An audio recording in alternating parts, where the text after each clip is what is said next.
Sakhi, the House of Kanchi Weaves, Telangana, Andhra Pradesh. నమస్తే రమగారు. నమస్తే జయ. రమగారు, ఏదైనా ఒక గ్రామ దేవత కథ చెప్తారా? ఇది ఒక 2-3 నెలల క్రితం ప్రారంభమైన కథ. అంత జర్నీ చేశారా? అంత జర్నీ అయ్యింది. ఓకే. నేను ఇక్కడికి వెళ్ళబోతున్నాను. మన కొండ బిట్రగుంట ప్రసన్న వెంకటేశ్వర స్వామి దేవస్థానంలో రేపు దసరా పండగలు మొదలయ్యాక 6వ తారీఖు ఒక ప్రోగ్రాం జరగబోతోంది. అప్పుడు ఇంతకుముందు మనం కొండ బిట్రగుంట దేవాలయం గురించి, వెంకటేశ్వర స్వామి గురించి మాట్లాడుకున్నప్పుడు నాకు మన విష్ణు, యాంకర్ విష్ణు, పుస్తకం తెచ్చిచ్చాడు. మీ తమ్ముడు ఒక పుస్తకం తెచ్చిచ్చాడు, బిట్రగుంట దేవస్థానం గురించిన కథ. నేను అది చదివి ఆ కథ చెప్పా. వాళ్ళు ఆ కథ వినే, అమ్మ మీరు రండి, మీరు ఈ కథ చెప్పాలి మాకని పిలిచారు. అయితే ఈ పుస్తకం కోసం, ఆ పుస్తకం నేను ఎవరికో ఇచ్చా, ఎక్కడ పెట్టానో గుర్తు రాలేదు. ఒక్కసారి మళ్ళీ వివరాలు చూడాలని, ఎక్కడికైనా వెళ్ళేటప్పుడు బుక్ రిఫర్ చేసుకుంటే మంచిది కదా. ఇక ఆ పుస్తకం కోసం ఆ విష్ణుని పట్టుకుంటే ఆ విష్ణు చెప్పాడు, మీకు ఇంకొక గ్రామదేవత పుస్తకం ఇస్తాను, ఆమె గురించి చెప్పండి అన్నాడు. అంతకుముందు రంగనాయకులపేటలో ఉన్న రంగనాయక స్వామి, నెల్లూరు రంగనాయక స్వామిదే ఆ అబ్బాయే పట్టుకొచ్చాడు. మన ఈ బిట్రగుంట దేవస్థానంది ఆ అబ్బాయి పట్టుకొచ్చాడు. ఇప్పుడు కళగోళ శాంభవి అట. కళాగోళ శాంభవి అంటే కళగల అమ్మ ఆవిడ. ఆ కళగల తల్లే కళాగోళంగా మారింది. ఇప్పుడు ప్రధానంగా మా తమ్ముడు ఆలోచన ఏంటంటే, నెల్లూరు పరిసర ప్రాంతాల్లో ఉన్నటువంటి ప్రఖ్యాత దేవస్థానాలన్నీ కూడా మీ నోటి ద్వారా చెప్పించాలి. అది తన ఉద్దేశం. పట్టుకొచ్చి ఇచ్చాడు. సరే నేనేమన్నా, బాబు ఇప్పుడు ఇట్లా కాకుండా దసరాలు మొదలైనప్పుడు చెప్దాము, అమ్మవారికి కూడా కథలు చెప్పుకోవడానికి కూడా బాగుంటుంది, సందర్భం వస్తుందని చెప్పి 2 నెలల నుంచి ఈ పుస్తకం పక్కన పెట్టుకొని ఉంచుకున్నా. పుస్తకమైన రమగారు ఇప్పుడు ఇదే పుస్తకం. అబ్బా, అమ్మవారు ఆవిడే. పెద్ద పెద్ద కళ్ళు. అయితే ఈవిడ స్వయంభూ, తనంతట తను వెలసిన తల్లే అని చెప్తారు. చాలా చిత్రమైన గాథ ఉంది, చెప్దాం. నెల్లూరుకి దాదాపుగా ఒక 60 కిలోమీటర్ల దూరంలో పొట్టి శ్రీరాములు జిల్లా, మనకు తెలిసిందే కదా. అయితే ఇక్కడ కావలి పేరు కూడా అందరికీ తెలిసిందే. ఈ కావలి గ్రామము ఇదివరకు ఎలా ఉండేది, పూర్వకాలంలో కావలే కాదు అసలు అన్ని గ్రామాలు కూడా 500 సంవత్సరాల క్రితం మొదలైన గాథట ఇది.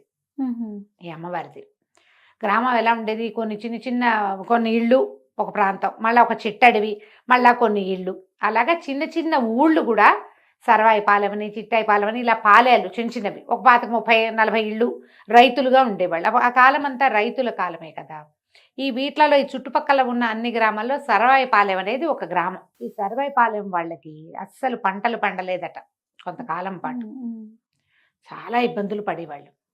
అయితే వీళ్ళు ఏం చేశారట, ఇలా ఒక రకమైన సమస్య, అంటే క్షామం లాంటిది వచ్చేసింది. నీటి ఎద్దడి ఉండేది, క్షామం ఉండేది.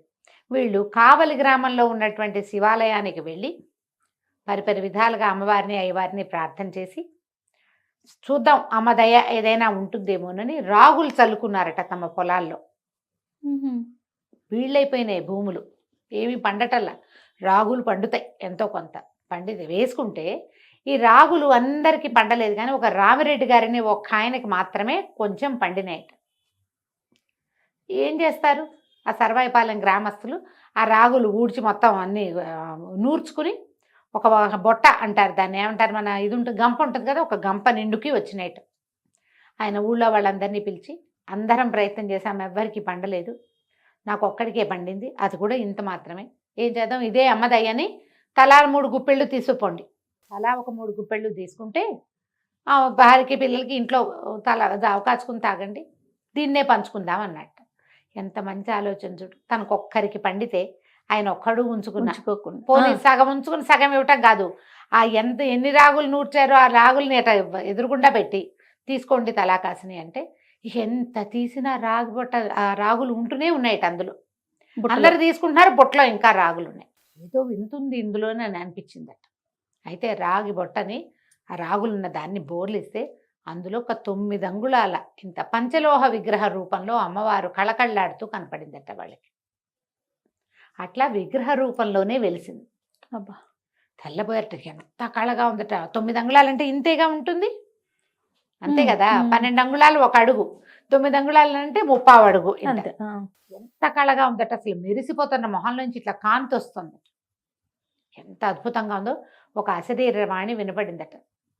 పండిన కాస్తని ఇదే అమ్మణ్ణి దయ అని భావించి ఐకమత్యంగా ఉండి అందులోంచే తలా ఒక గుప్పెడు తీసుకోవాలన్న మీ భావన నుంచే నేను ఉద్భవించానని చెప్పిందట అమ్మవారు.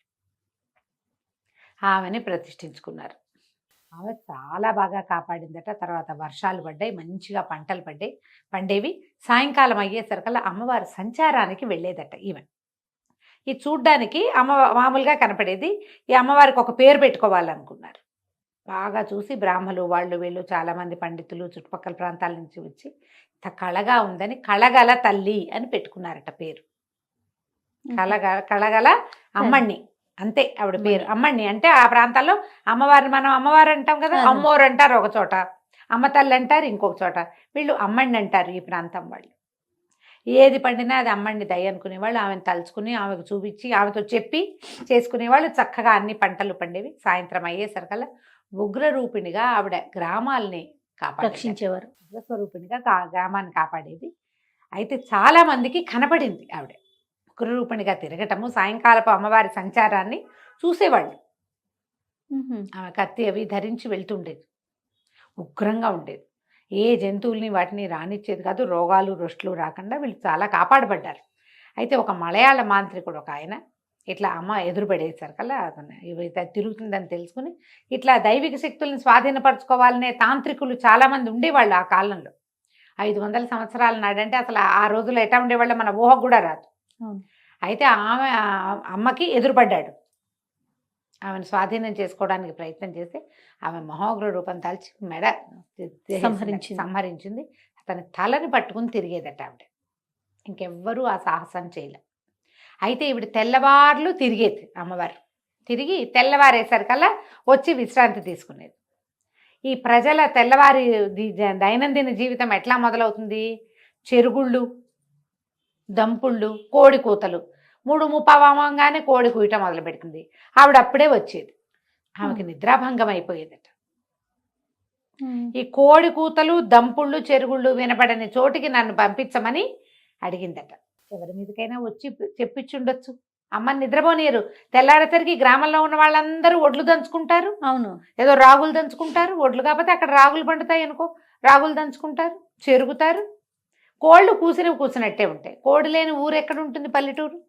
అయితే ఆవిడ అడిగింది, ఈ కోడి కూత లేని చోటికి నన్ను పంపించండి, అక్కడ ప్రతిష్ఠ చేయండి అంటే వీళ్ళందరూ ఆలోచించుకుని కావలి గ్రామంలో ఉన్న కొంతమంది పెద్ద పెద్ద కుటుంబాల వాళ్ళని తోటి మాట్లాడుకుని కావలికి సర్వాయిపాలనికి మధ్యలో ఒక పెద్ద కీకారణ్యం ఉందట.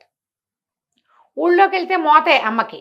అందుకని ఏం చేశారు, ఈ కీకారణ్యంలో ఒక చదునైన ప్రదేశాన్ని సెలెక్ట్ చేసుకుని ఆ కుటుంబాల వాళ్ళ సహకారంతో అమ్మని తరలించారు. ఇక్కడి నుంచి తరలించడం ఎట్లా? సన్న వాయిద్యాలతోటి, డప్పులు మేళాలతోటి, దివిటీలతోటి, సర్వాభరణ శోభితగా సర్వాలంకారాలతోటి, అన్ని రకాల సేవలతోటి ఆ అమ్మని, ఈ కళగల అమ్మని తీసుకెళ్ళి కావలి దగ్గర ఉన్నటువంటి దీంట్లో కీకారణ్యంలో ఒక చోట ప్రతిష్ఠ చేశారు. దేవాలయం నిర్మించుకున్నారు. విశేషంగానే చేసుకున్నారంతా. ఆ గ్రామం వాళ్ళు చూసేవాళ్ళు, కావలి వాళ్ళు వచ్చేవాళ్ళు. దీనికి ప్రధానంగా అర్చకుల్ని ఏర్పరచుకున్నారు. అది విశ్వబ్రాహ్మణులు ఇక్కడ అర్చకులట. సొన్నార్లు అంటారు, కంసాలి అలా అని చెప్పుకుంటావు. కొంతమంది వడ్రంగి పని చేస్తారు, కొందరు బంగారం పని చేస్తారు కదా. వాళ్ళని విశ్వబ్రాహ్మణుల్ని ఇక్కడ అమ్మవారికి అర్చకులుగా ఉన్నారు.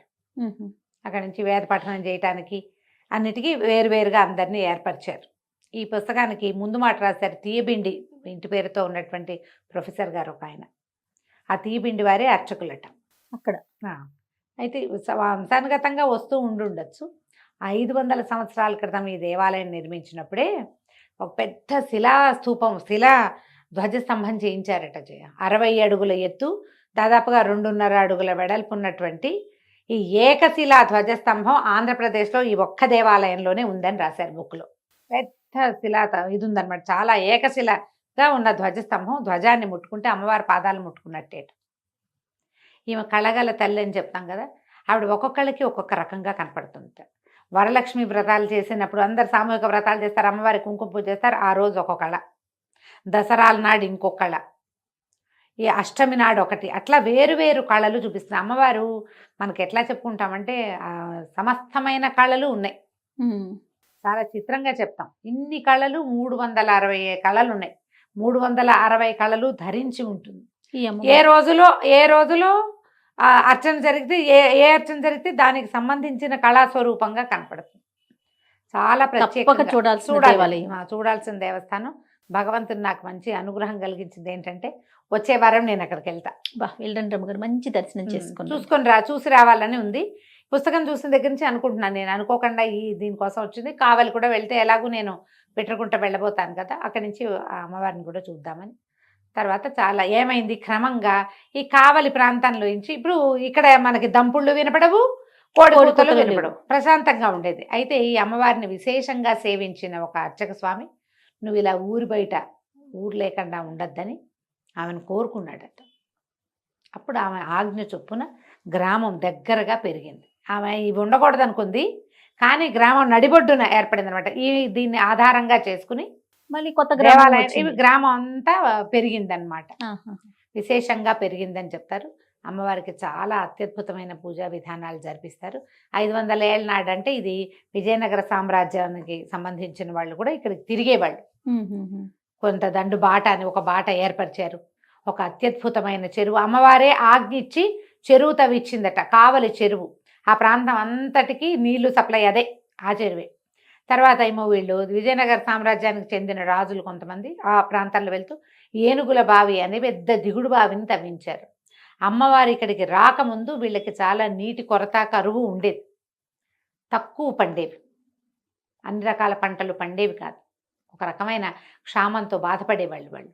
కానీ ఎప్పుడైతే ఈ అమ్మని ఈ రకమైన స్వరూపంతో వీళ్ళకి కనపడిందో అప్పటి నుంచి వీళ్ళకి నీటి ఎద్దడి లేదు. కావలి ప్రాంతం అంతా కూడా సుభిక్షంగా ఉంది. అంతా పెరిగిందనమాట బాగా. 500 ఇయర్స్ అంటే చాలా పురాతనమైన క్షేత్రం అని చెప్పుకోవాలి కదా. అప్పుడు ఏర్పరిచిన క్షేత్రాలలో ప్రఖ్యాతిగాంచిన క్షేత్రం ఈ కళగోల శాంభవి అమ్మవారి క్షేత్రం. అంటే ఇది అమ్మణ్ణి అని చెప్పుకునేవాళ్ళు, కానీ ఈవిడ శంభుని రాణిగా భావించి శాంభవిగా నామకరణం చేసుకున్నారు. అక్కడ అమ్మణ్ణి దయ లేదు, అమ్మణ్ణి దయ ఉంది, అలాగే మాట్లాడుకుంటారు. రమ్మగారు, అమ్మవారికి ప్రత్యేకంగా ఎలాంటి నివేదనలు చేస్తారండి? వీళ్ళు అక్కడి నుంచి తరలించేటప్పుడే అమ్మవారికి చలిమిడి, ఆమెకు అత్యంత ప్రీతిపాత్రమైన చలిమిడి అంటే చలిమిడి, తర్వాత పానకము నివేదనగా చేసేవాళ్ళు. జంతు బలులు ఉండేవట జయ. అప్పటి కాలంలో ఇట్లా ప్రత్యేకంగా గ్రామదేవత శక్తిగా ఉద్భవించిన అమ్మకి జంతు బలులు చాలా సహజంగానే జరిగేవి. ఇక్కడికి మార్చిన తర్వాత ఎప్పుడైతే కావలిలో ప్రతిష్ఠ చేశారో ఏవో ప్రత్యేక దినాల్లో తప్ప అమ్మవారికి చలిమిడి పానకమే ప్రత్యేకమైన నివేదనగా చేస్తారు. ఇప్పటికీ కూడా ఉగాది సంక్రాంతి పండగలకి బలులు ఇవ్వకుండా పాత ఊరు అని చెప్తారు కదా, అక్కడి నుంచి మాత్రం మన ఇవే చలిమిడి ఇదే పెడతారు. పానకం, చలిమిడి, కావిళ్ళు పట్టుకెళ్ళటము అలాంటి విశేషం కూడా కనిపిస్తుంది.